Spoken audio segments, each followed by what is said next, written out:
बिस्मिल्लाहिर्रहमानिर्रहीम अस्सलाम वालेकुम। आपने पाकिस्तान की तारीख समझनी है, आप बस ये अनवर मकसूद का क्लिप देख लें, आपको दिखाने जा रहे हैं। पाकिस्तान की तारीख में कभी किसी ने इतना भयानक सच नहीं बोला। और दुआ करें इस बंदे की खैरियत हो जाए, क्योंकि जो इस बंदे ने बोल दिया है उसके बाद इनके लिए दुआ ही की जा सकती है। इन्होंने फजलुर रहमान के बारे में जो बात की है कि लोग माँ बाप से पैदा होते हैं, लगता है उसकी माँ नहीं है, वो दोनों बाप से पैदा हुए। ये क्या उस बंदे ने तकरीर कर दी है कि लोग तालियां मारते रह गए हैं। पाकिस्तान तो क्या पूरी दुनिया में जिस बंदे ने भी इनके क्लिप्स देखे हैं उस अशश कर उठा है। ये रियलिटी क्या है ये देखने वाली है। लेजेंड सही मानों में इस बंदे को कहते हैं।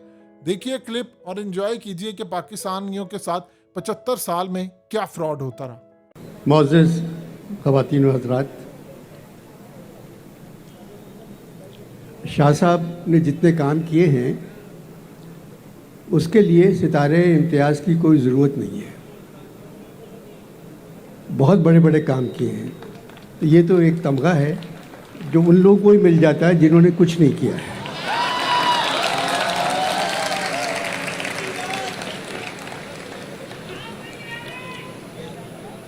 अच्छा देखिए बेटा, पीछे आवाज़ जा रही है या नहीं जा रही है? इस बेअदबी के ज़माने में अहमद शाह साहब 15 बरस से अदब को ज़िंदा रखने की कोशिश में मुब्तला हैं। इस मेले के लिए बहुत मेहनत करते हैं और सिला भी मिल जाता है। सबसे कहते हैं आप बेटा आप अपने कान का इलाज कराएं, थोड़ा सा आगे आ जाएं, इससे ज़्यादा आवाज़ नहीं आ सकती बेटा। अब सबसे कहते हैं आप अदब पर बात करेंगे।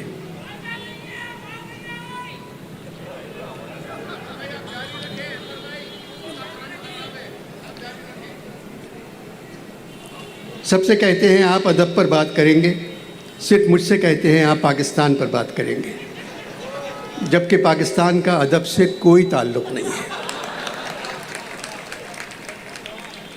15वीं उर्दू कॉन्फ्रेंस के इश्तहार में लिखा है 4 दिसंबर 6 बजे शाम इख्तितामी अनवर मकसूद। मेरे नाम के साथ इख्तितामी लिख दिया और फिर इख्तितामी के बाद लिखा है रक़्स। चलो सब कुछ ख़त्म हो गया, अब नाचो।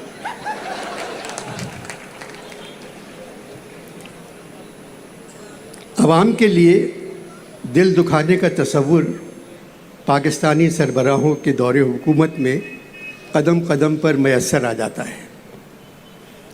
हर हुकूमत ने गरीबों को जानवर समझा। 75 बरसों से ये जानवर कठिन ज़िंदगी गुजार रहे हैं।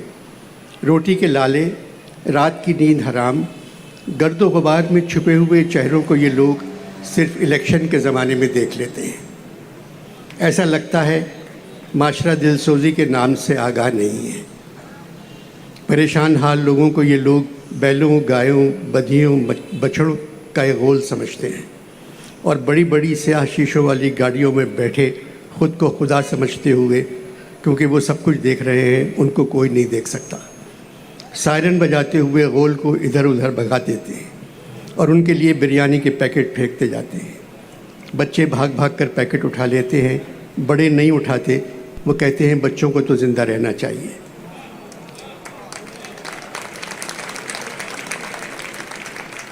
इन मनाजिर का असर भी सियासतदानों पर नहीं होता।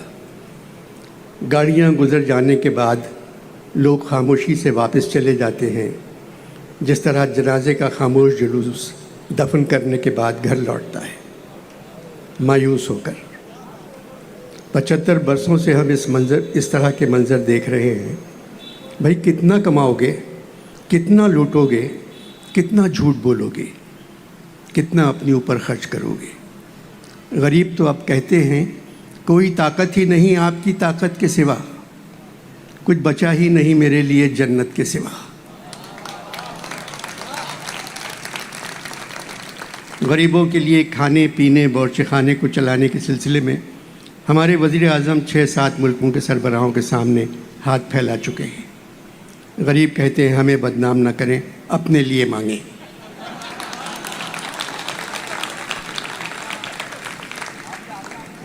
टुक हिरसो हवस को छोड़ मियाँ, यहाँ मियाँ का लफ्ज़ बहुत अच्छा लग रहा है मुझे।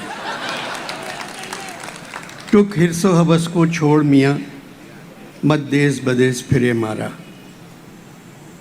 जब चलते चलते रास्ते में ये गोंद तेरी ढल जावेगी, एक बधिया तेरी मट्टी पर भी घास न चरने पावेगी।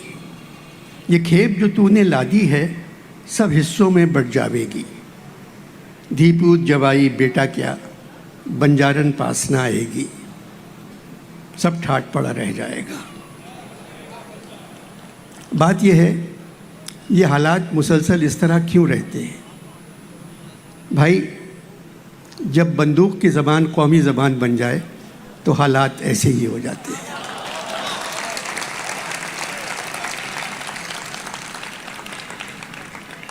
आर्ट काउंसिल की इमारत 65 बरस से इसी जगह मौजूद है। एक वक्त था जब इस इमारत में एक कोने में उकड़ू बैठे सादक़ैन तस्वीरें पेंट करते रहते थे। सीढ़ियों से फैज़ साहब उतर रहे हैं।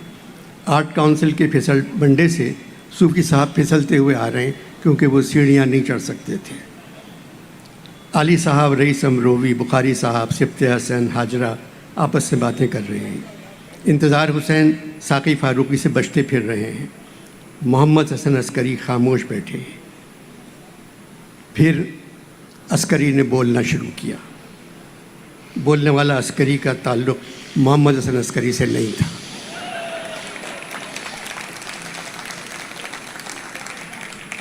अचानक ये इमारत सुनसान होना शुरू हो गई।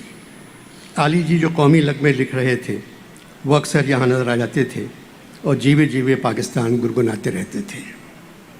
20-22 बरस पहले अहमद शाह यहाँ आ गए और यहाँ से जाने का नाम ही नहीं लेते। खुद जाना चाहते हैं मगर अवाम इनको नहीं जाने देते। इस वीरान खंडर को शाह साहब ने फिर से एक खूबसूरत इमारत में तब्दील कर दिया।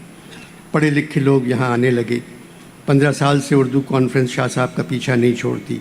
हालात जैसे भी हों दिसंबर के महीने में आ जाती है। दुनिया भर से अदीब इस कॉन्फ्रेंस में शरीक होते हैं, कुछ असली, कुछ अदीबों के भेस में। हिंदुस्तान से भी शायर और अदीब आ जाते थे, वो सब मर गए। अब वहाँ कोई नहीं है। मैंने पूछा, शाह साहब इस दफ़ा हिंदुस्तान से कौन आ रहा है? तो कहने लगे, अनवर भाई हिंदुस्तान से सिर्फ धमकियाँ आ रही हैं।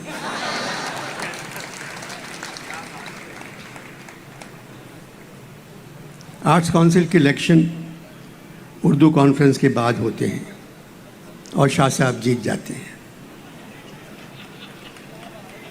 स्टेज पर आने से पहले शाह साहब ने मेरे कान में कहा, अनवर भाई आपके पास 30 मिनट हैं। मैंने पूछा, आपसे किस डॉक्टर ने ये कहा? बोले, अल्लाह आपको लंबी उम्र दे। मेरा मतलब था आपको 30 मिनट बोलना है, पाकिस्तान पर सबकी तारीफ़ करना है और ख़ास तौर पर नए आर्मी चीफ की।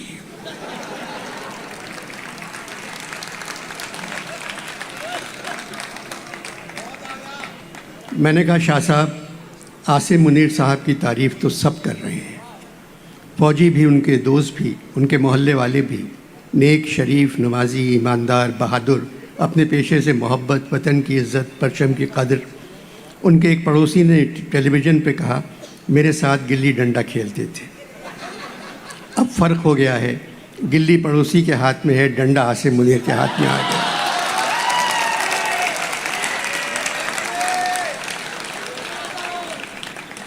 मेरी दुआ है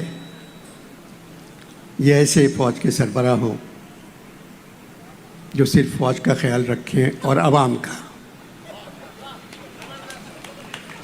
बाजवा साहब ने अपनी अलविदाई तकरीर में कहा था, फरवरी 2022 फ़ौज ने फ़ैसला किया है कि वो सियासत से परहेज़ करेगी। बहुत अच्छा फ़ैसला है। इसका मतलब है 74 बरस फ़ौज ने सियासत से बदपरहेज़ी की। बदपरहेज़ी का मतलब है बेइतदाली, बेएहतियाती, ऐश, फजूल खर्ची। ऐसा नहीं होना चाहिए था। फ़ौज हमारी ज़रूरत है क्योंकि हमारे पड़ोसी बहुत ख़राब हैं, हम भी कुछ ज़्यादा अच्छे नहीं हैं। इसीलिए फ़ौज कभी सरहद की तरफ देखती है, कभी अपने मुल्क की तरफ, फिर सोचती है मैं उधर जाऊं या इधर जाऊं, बड़ी मुश्किल में हूं मैं किधर जाऊं, फिर इधर आ जाती है। पाकिस्तान की 60% आबादी गरीब है और 40% आबादी फ़ौज है।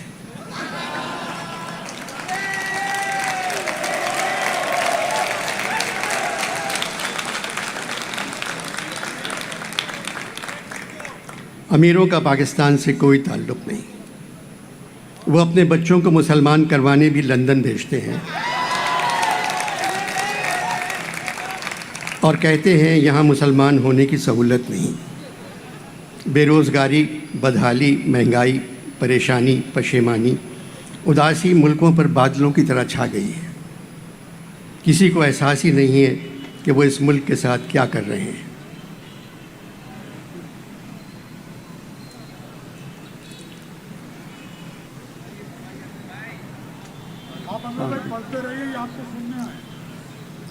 शाह साहब, ताल्लुक़ MQM से है, मैं कैसे पढ़ते रहूँ?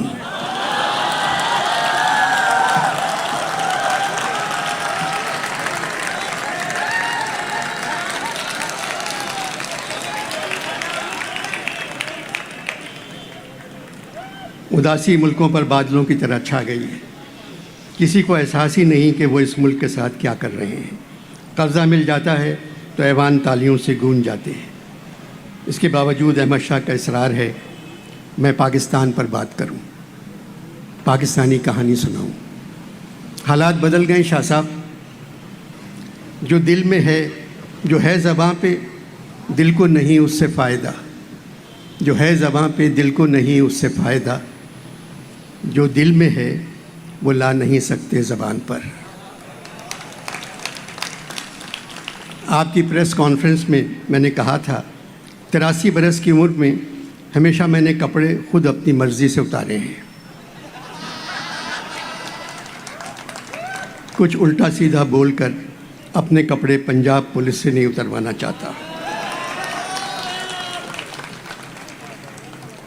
पाकिस्तान 75 का हो गया।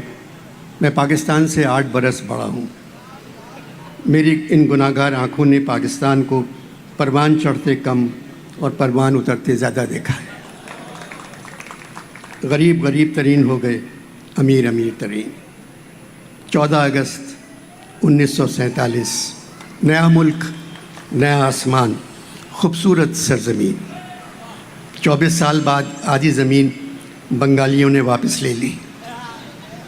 आधी ज़मीन जो बची थी वहाँ लोगों ने ख़रीद ली या बेच दी।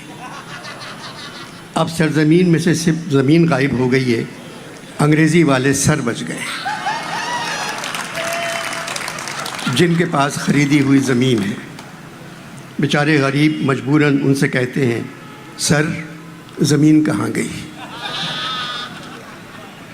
इसके बावजूद पाक सरज़मीं शाद बार सुनकर खामोशी से खड़े हो जाते हैं, परचम सितारा व हिलाल से आंसू पोंछते हैं और अंधेरों में गुम हो जाते हैं।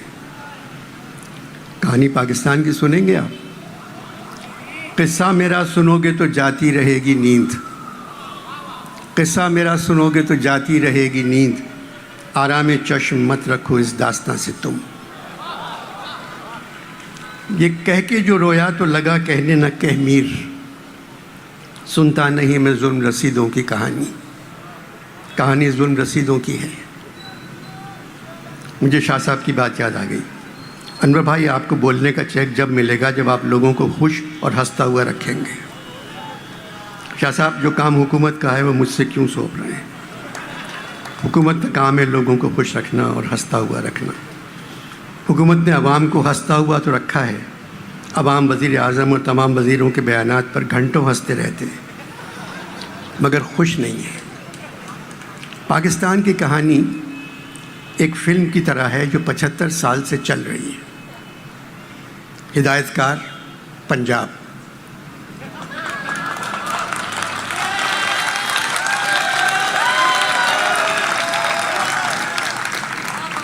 हिदायतकार पंजाब शूटिंग बलूचिस्तान में हुई है।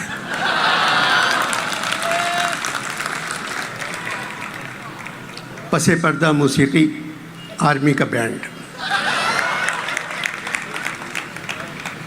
फिल्म का इंटरवल 1971 में होता है, जब मशरक़ी पाकिस्तान बांग्लादेश बन गया। इंटरवल के बाद फिल्म एक मिली नगमे से शुरू होती है, ऐ वतन के सजीले जवानों। इसके बाद फिल्म का हीरो जो सिंधी है एक बढ़ई के पास जाता है और उससे कहता है एक ऐसा तख्ता चाहिए जिसको उल्टा न जाए। बढ़ई एक तख्ता बनाकर देता है जो 6 फीट चौड़ा और 4 फीट लंबा है, उसके दरमियान 3 फीट और 2.5 फीट का सुराख है।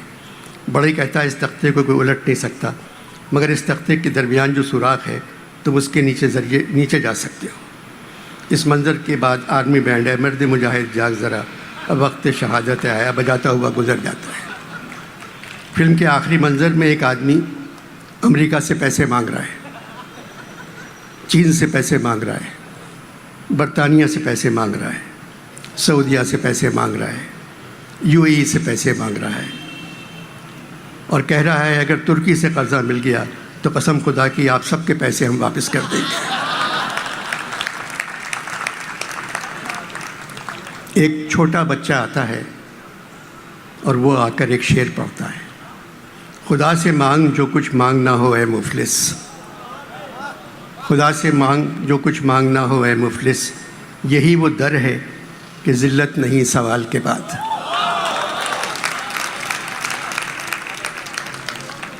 वो आदमी बच्चे से कहता है अल्लाह मियाँ डॉलर कैसे भेज सकते हैं? बच्चा कहता है पिछले सैलाब से बड़ा सैलाब तो भेज सकते हैं।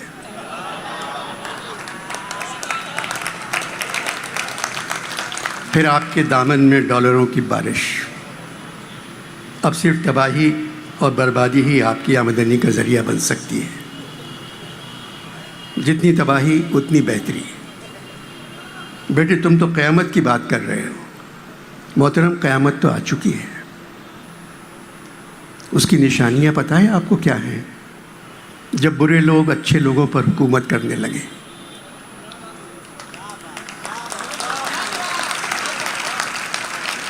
जब झूठ सच को मार दे,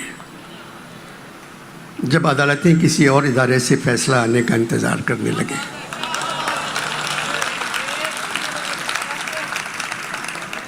जब मौलाना वतन की माओं बेटियों और बहनों के लिए गंदी ज़बान इस्तेमाल करने लगे, जैसे उनकी माँ नहीं दोनों बाप थे।